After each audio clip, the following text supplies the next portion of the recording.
예, 이번 사건은 권리남용 금지 원칙에 관한 사건으로 1993년 5월 14일 선고된 93-4366 판결입니다.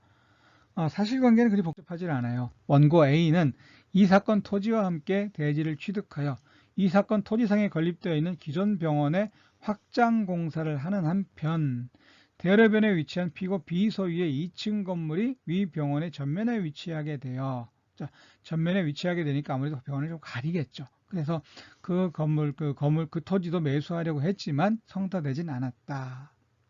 그런데 B 소유의 2층 건물이 이 사건 토지 중 0.3제곱미터를 침범한 채 건립되어 1층 식당, 2층 사무실의 일부로 되어 있었다라고 하는 것이고요. 그래서 원고 A는 피고 B에 대해서 0.3제곱미터의 건물 부분의 철거와 그 대지의 인도를 청구하였습니다. 그랬더니 당연히 이제 피고 B는 어떻게 해요? 원고 A의 건물 철거와 대지 인도 청구는 권리 남용에 해당한다. 라고 이야기를 하는 겁니다. 항변하는 겁니다. 그래서 결국 이 사건의 쟁점은 그 얘기죠. 이웃의 건물이 토지 경계를 넘어왔을 때, 즉 자신의 토지 위에 지어진 경우 그 건물 중 경계를 넘는 부분에 대해서 철거를 구하는 것이 과연 권리 남용에 해당하느냐라고 하는 겁니다. 저는 권리 남용이라고 하는 건 사실 정당한 권리 행사라고 볼 만한 이와 같은 권리 행사는 있지만은 그 권리 행사가 어떻게 외관상으로는 적법하지만 실질에 있어서는 어떻게 그 권리 사회성 또는 경제적 목적 또는 사회적으로 허용되는 한계에 일탈한 것이라면 그에 대한 법적 보호, 즉 법률 효과를 부여하지 않겠다라고 하는 법 원칙이 권리남용 금지 원칙이라고 하는 겁니다. 그런 권리남용에 해당해서 그 권리 효과를 부정하기 위해서는 그 세 가지, 그냥 두 가지를 이야기를 하고 있어요. 하는 요건은 하나는 권리의 행사라고 볼 만한 이와 같은 행위가 존재해야 된다. 어쨌든 권리가 존재하고 그 권리가 권리자에 의해서 적극적이든 소극적이든 행사되어야 한다라고 하는 것이고요. 두 번째는 그 권리의 행사가 권리의 본래의 사회적 목적에 부합하지 않아야 한다. 원래 권리의 목적에 부합하지 않는 권리 행사해야 한다라고 하는 겁니다. 그래서 구체적으로는 어떤 경우에 그러면 본래의 권리의 본래 사회적 목적에 부합하지 않느냐. 구체적으로는 신의칙을 위반한다든지, 아니면 사회질서를 위반한다든지, 정당한 이익이 없다, 흥결한다든지, 또 권리의 사회적 경제적 목적에 위반된다든지, 또는 공평의 이념에 위반한다든지, 형평 내지 균형이 파괴된다든지, 정의 내지 사회윤리질서 위반, 공공복리 부적합, 이와 같은 것들을 결국 사회질서에 사회적 목적에 부합하지 않는 권리 행사로 볼 수 있다라고 하는 겁니다. 그런데 이 두 가지 요건 쉽게 이해할 수가 있어요. 문제가 되는 세 번째 요건, 이 사건에 있어서는 주관적인 요건을 필요로 할 것이냐, 즉 오로지 상대방에게 불이익이나 손해, 고통을 주기 위한 이와 같은 주관적인 요건을 필요로 하느냐라고 하는 겁니다. 일반적인 학설은 주관적인 요건 필요 없다, 즉 객관적인 요건만 가지고도 권리남용은 성립할 수 있고, 따라서 그 권리 행사 요건을 부정할 수 있다라고 하는 것이 일반적인 견해입니다. 근데 이에 비해서 우리 판례는 얘기는 좀 다양하게 나오고 있어요. 판례가. 그러면 원심은 뭐라고 했느냐, 이 사건 관련해서 원고 A의 위 건물 부분의 철거와 대지 인도 청구에 대한 피고 B의 권리남용 항변에 대하여 피고 B 주장과 같은 객관적인 사정은 있다 하더라도 원고 A의 이 사건 청구가 오로지 피고 B에게 고통이나 손해를 주기 위한 것임을 인정할 만한 증거가 없다. 따라서 권리남용에 해당한다고 할 수 없다. 라는 이유로 피고의 항변을 배척하였다라고 하는 거죠. 즉 권리남용이 아니다, 이렇게 판결을 한 겁니다. 그래서 원심 판결에서 나오는 것처럼 두 가지를 얘기를 하고 있어요.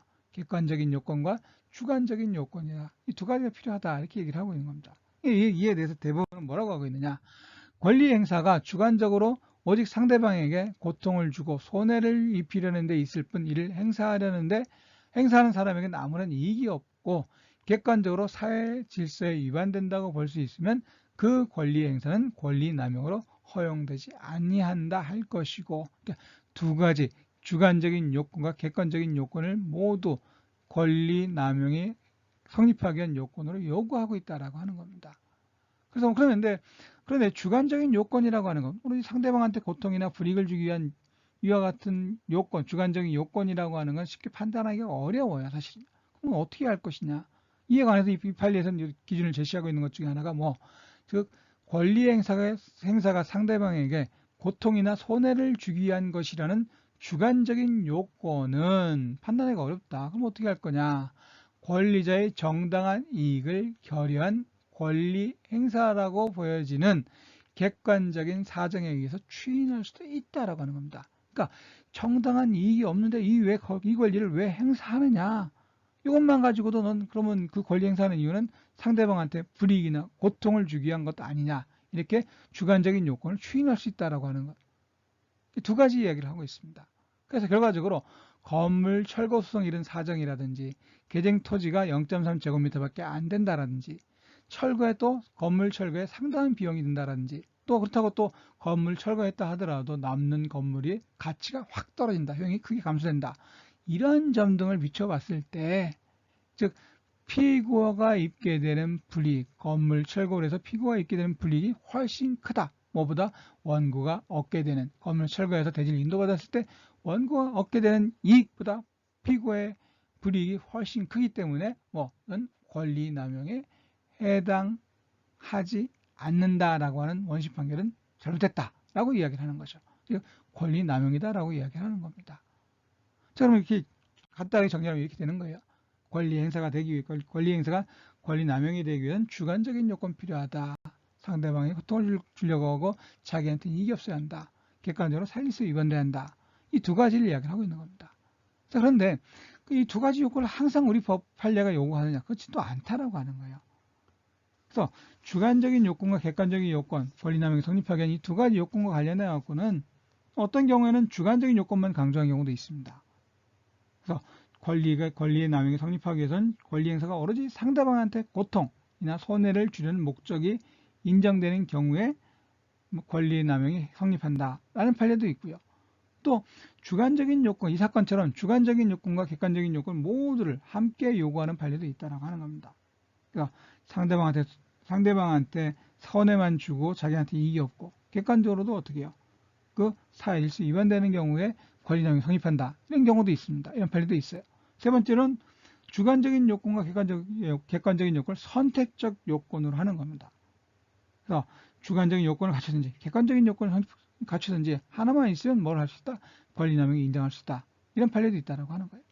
또 한편은 네 번째는 오로지 객관적인 요건만 강조해서 권리의 행사가 남용이 되는지 판단한 이런 판례도 있다라고 하는 겁니다. 그래서 결과적으로 그렇게 얘기한다면 결과적으로 때로는 주관적인 요건 없이 객관적인 요건만 가지고도 권리남용을 인정한 판례가 있다라고 하는 겁니다. 근데 이런 여러 가지 네 가지 유형의 판례를 봤을 때 우리 법원의 입장은 아무래도 주관적인 요건을 강조하는, 즉 권리남용이 성립하기 위해서는 주관적인 요건을 강조하는 입장이 아닌가 라는 점에서 비판을 많이 하고 있습니다.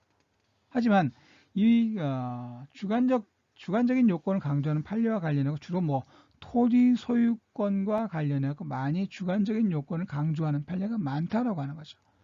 아무래도 소유권을 제한하기 위해서는 단순하게 객관적인 이익과 불이익, 사실상 위반된다라는 것만을 가지고 권리남용을 인정하기 위해서는 조금 깨름칙하다. 그러니까 토지 소유권과 같은 이와 같은 항구적인 권리에 대해서는 어떻게 한다? 아무래도 주관적인 요건도 강조해서 주관적인, 즉 상대방한테 고통이나 불이익을 주기 위한 이와 같은 목적도 고려해야 한다라고 하는 입장이 아닌가라고 생각할 수 그렇게 입장 이해가 되고 있습니다. 그 외에 토지 소유권이 아닌 경우에는 객관적인 요건만 객관적인 요건만 갖추어도 어떻게 권리남용을 인정한 판례가 굉장히 많다라고 하는 겁니다. 그런 점에서 아직 주관적인 요건을 강조하는 우리 판례 입장은 좀 많은 비판의 대상이 되고 있다라고 하는 것이고요. 그리고 이 사건의 의미는 결국 그겁니다. 그리고 권리남용이 성립돼서 권리 행사의 효과를 부정하기 위해서는 주관적인 요건과 객관적인 요건을 모두 갖추어야 한다. 또 주관적인 요건은 객관적인 사정을 가지고도 추인할 수 있다라고 하는 것. 그렇게 이해하시면 될 것 같아요. 자, 그럼 이번 사건 이것으로 마무리하고요. 다음 시간에 다른 판례 가지고 다시 말씀드리도록 하겠습니다. 계속 이어갈 수 있도록 구독, 좋아요 눌러주시면 감사하겠습니다.